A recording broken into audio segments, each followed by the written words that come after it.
नमस्कार दोस्तों। जैसा कि हमें मालूम है कि लॉ ऑफ अट्रैक्शन काम करता है। हम माने या ना माने, या हम जानते हैं या नहीं जानते हैं, बट लॉ ऑफ अट्रैक्शन काम करता है just like gravitation law. Gravitational law का एक फॉर्मूला होता है और वो है F=GMM/R²। इसका मतलब कि जो फोर्स है वो डायरेक्टली प्रोपोर्शनल होता है कैपिटल एम के, डायरेक्टली प्रोपोर्शनल होता है स्मॉल एम के, एंड इन्वर्सली प्रोपोर्शनल होता है R² के। राइट। उसी तरह से लॉ ऑफ अट्रैक्शन भी डायरेक्टली प्रोपोर्शनल होता है इमोशंस के, डायरेक्टली प्रोपोर्शनल होता है आपके फीलिंग्स के, डायरेक्टली प्रोपोर्शनल होता है आपके एक्शन के, end of course indirectly proportional होता है नेगेटिव थॉट्स के। राइट।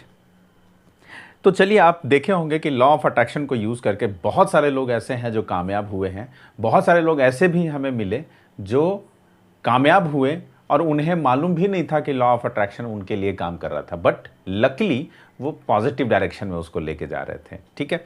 वैसे ही आज मैं एक आपको स्टोरी सुनाता हूँ जो मेरे मित्र हैं, दो भाई हैं, उनकी स्टोरी मैं सुनाता हूँ जो किस तरह से अपनी लाइफ में वो स्क्रैप से बहुत आगे चले गए और आज वो एक रॉयल लाइफ जी रहे हैं। राइट। तो ये कहानी है दो भाइयों की।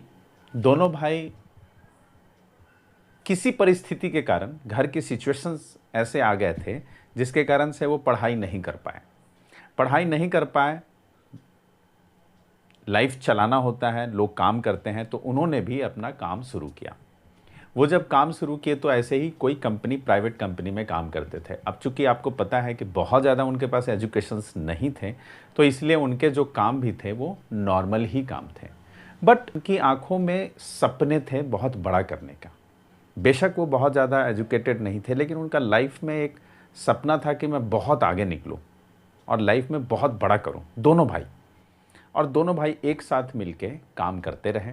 वो जब बॉस को देखते थे तो उन्हें लगता था कि नहीं, मैं भी बॉस बनूंगा, मैं भी मालिक बनूंगा, मेरी भी एक कंपनी होगी। जैसे मेरे मालिक के पास बड़ी बड़ी गाड़ियां हैं, वैसे भी मेरे पास भी एक दिन होगी। जैसे इनका शानदार घर है, वैसे ही मेरे पास भी होगी। और जिस तरह से हम इनके अंडर में काम कर रहे हैं, वैसे ही मैं अपने लिए भी कुछ लोगों को नौकरी पर रखूंगा। ये हमेशा सोचते थे। लेकिन जैसा मैं बताया कि वो, उनके पास कोई सोर्स नहीं था कि वो ऐसा करते, लेकिन एक चीज़ था उनके पास और वो था डेडिकेशन। उनका सपना, और उनकी आंखों में वो सपना हमेशा दिखता था और वो हमेशा मेहनत करने को तैयार थे। दोनों भाई रात को कभी भी जब घर आते थे तो घर में आके दोनों भाई बैठ के डिस्कस करते थे कि हम जब कंपनी स्टार्ट करेंगे तो अभी से प्लान करते हैं उस कंपनी का लोगो। वो दोनों बैठ के पेपर के ऊपर लोगो तैयार करते थे, नामकरण करते थे। उसी समय वो उस समय ही प्लान करते थे कि हम कैसे कैसे कैसे कैसे अपने बिजनेस को आगे बढ़ाएंगे, कहाँ से शुरुआत करेंगे, किस स्टेट से स्टार्ट करेंगे। ये बहुत सारी प्लानिंग होती थी घर में, जबकि घर में आप समझिए कि स्थिति ऐसी नहीं थी कि वो सोच सकते थे, इसलिए वो एक नौकरी कर रहे थे। लेकिन मैं बताया कि उनका सपना ऐसा था, इतना स्ट्रॉन्ग बर्निंग डिज़ायर जिसके लिए वो करते थे, और वो हमेशा ऐसा सपना देखे, अपने आप को वो हमेशा विजुअलाइज किए। एग्जैक्टली लॉ ऑफ अट्रैक्शन में भी यही बातें होती है कि आप जो बनना चाहते हैं उसको विजुअलाइज कीजिए, उसमें फीलिंग्स लाइए, वाइब्रेशन जनरेट होंगे, वो यूनिवर्स में जाएंगे और वो आपको मिल जाएगा। पेशेंस रखना पड़ेगा और साथ में आपको एक्शंस लेने पड़ेंगे। वो गए अपने मालिक से बातचीत करने लगे, क्योंकि उनका सपना था कि मैं वैसा ही बनूं। तो उनसे बातचीत करना, उनका रहन सहन, उनका बात करने का तरीका, उनका बिज़नेस डेवलप करने का तरीका, वो सब चीज़ वो सीखना शुरू किया वहाँ पे। सीखते गए, घर में आके दोनों भाई डिस्कस करने लगे कि हाँ ऐसे करेंगे, वैसे करेंगे। 1 साल बीता, 2 साल बीता, फिर 3 साल बीता, 4 साल बीता। तो उन्हें लगा कि अब कुछ उनसे सर से बात भी करनी चाहिए। तो अपने मालिक के पास जाके उनसे बातें किए कि सर मैं आपके यहाँ जॉब कर रहा हूँ, लेकिन सर मैं मुझे कोई भी एक कॉन्ट्रैक्ट अगर आप दिलवा सकते हैं तो आप मुझे दीजिएगा सर, मैं ज़रूर करूँगा। लेकिन उनके मालिक बताए कि अरे ये तो काम करते हैं, ये पूछ रहे हैं हमसे, तो चलो ठीक है। मतलब वो इग्नोर कर रहे थे, वो बहुत ज़्यादा नहीं सुनते थे। लेकिन इनके डेडिकेशन को वो देख के उन्हें लगा, मालिक को, कि नहीं ये बंदा को चाहिए। तो ये बार बार बोलते थे, बार बार डिस्कस करते थे, अपने काम को अच्छे से करते थे और उसके बाद फिर मालिक से बात करते थे कि सर कुछ होगा तो आप ज़रूर बताइएगा हमें।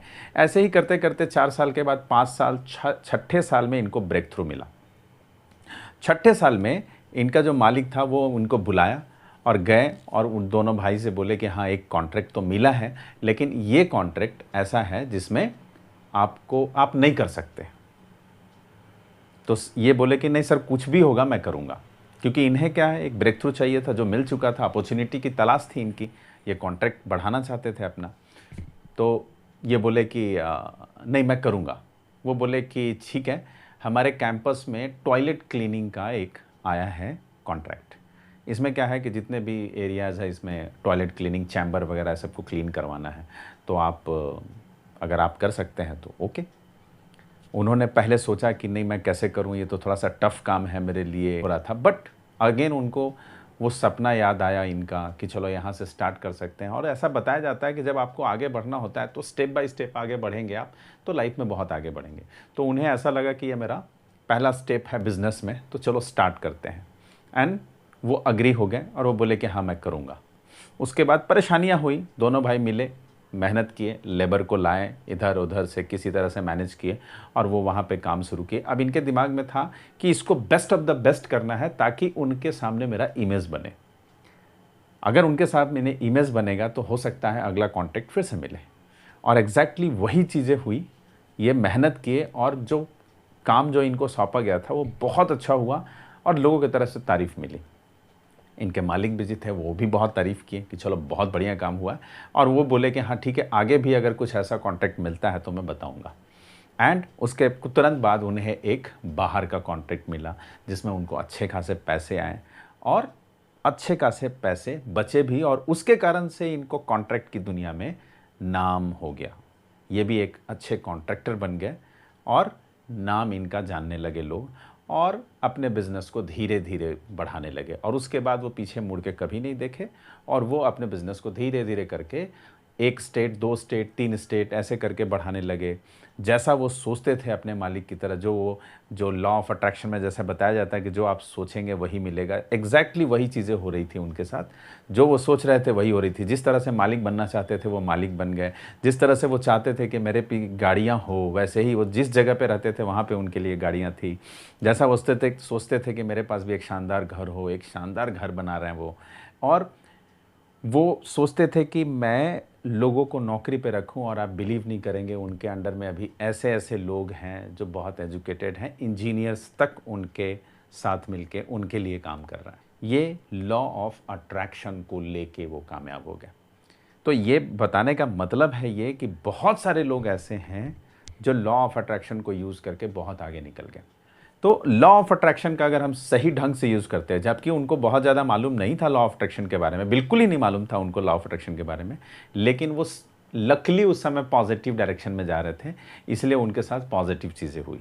ठीक है, तो लॉ ऑफ अट्रैक्शन हमेशा काम करता है, आप माने या ना माने। तो जब बेटर है कि जब आपको पता चल गया है कि लॉ ऑफ अट्रैक्शन काम करता है तो क्यों ना इसको सही डायरेक्शन में लेके जाए, राइट। और मैं यही कराता हूँ। अगर आपको मालूम चल गया है कि मैं लॉ ऑफ अट्रैक्शन के ऊपर काम करता हूँ, आप मेरे से कांटेक्ट कर सकते हैं। मैं आपको गाइड कर सकता हूँ कि किस तरह से कुछ चीज़ों को हम इम्प्लीमेंट करके और लाइफ में हम कामयाब हो सकते हैं। कुछ रूल्स एंड रेगुलेशंस हैं, उसको फॉलो करने होते हैं। बहुत सारे लोग कामयाब हुए हैं, आप भी कामयाब हो सकते हैं। तो आइए मेरे से कांटेक्ट कीजिए, डिस्क्रिप्शन में मेरा लिंक, औरों की तरह आप भी लाइफ में कामयाब हो सकते हैं, राइट। और अगर आप इस चैनल पे नए हैं तो इस चैनल को सब्सक्राइब जरूर कीजिए और मेरे पुराने वीडियोस को देखिए, सो दैट आपको बहुत सारे लॉ ऑफ अट्रैक्शन के बारे में पता चले। वीडियो अगर अच्छा लगता है तो इसको शेयर जरूर करें, सो दैट आपकी तरह और भी लोगों को इसका बेनिफिट मिल सके, right. So thank you so much.